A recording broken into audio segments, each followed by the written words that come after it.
Superman star Christopher Reeve's family have opened up about the star's tragic life, 20 years after his death. RadarOnline.com can reveal the actor's children feature in a new movie about the legendary actor, who was paralyzed from the neck down following a horse riding accident in 1995. His family tell how Reeve was just 42 at the time, feared he would become a burden to his family, and his mother was in favor of letting him die. His lawyer daughter Alexandra revealed her stepmother and Reeve's second wife Dana was the person who kept him alive. Alexandra, 40, reveals, she said, "I'm going to say this one time. It's your choice because it's your life. But you are still you, and I love you." He'd been reminded that he was the same person, and he still had this family around him that loved him and wanted him and needed him, that he would still have value. Dana really was the one who helped him realize that. He said, "Dana saved me." Suddenly, the strong father, who'd raced them down ski slopes and hit tennis balls at them as hard as possible, was confined to a wheelchair. From that tragedy, though, they found comfort that he was still alive. If the break in his neck had been 1 inch further to the left, he would have died. Alexandra says, "He never blamed the horse. I went back to riding. He was very clear-eyed that it was a really fluke. But it could have been a fluke in the other direction and he could have died on the spot."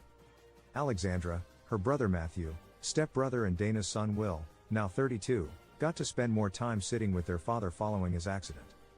Speaking to the son ahead of the release of Super/Man, the Christopher Reeve Story, Matthew, 44, said, "For him and for us it all became about really being grateful for being together and for having each other, and we spent a lot of time sitting in his office just talking. He always had sage advice and supportive words."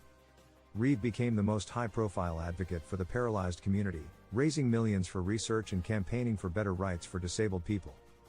He continued acting, starring in a remake of Alfred Hitchcock's Rear Window in 1998, and directed films. Some of his nerves found new pathways so that he regained the movement of his feet and left hand. He never gave up hope that one day he would walk again. But in October 2004 an infection led to sepsis and, after falling into a coma, his fight for life came to an end, at the age of just 52. In a cruel twist of fate, the Reeve family's agony was not over. 18 months later Dana, 44, died from lung cancer, leaving Will all alone, aged just 13, but Alexandra and Matthew became his support network. And all three children, who are very close, are now directors of the Christopher and Dana Reeve Foundation. Send it to us. Email radaronline.com at tips@radaronline.com.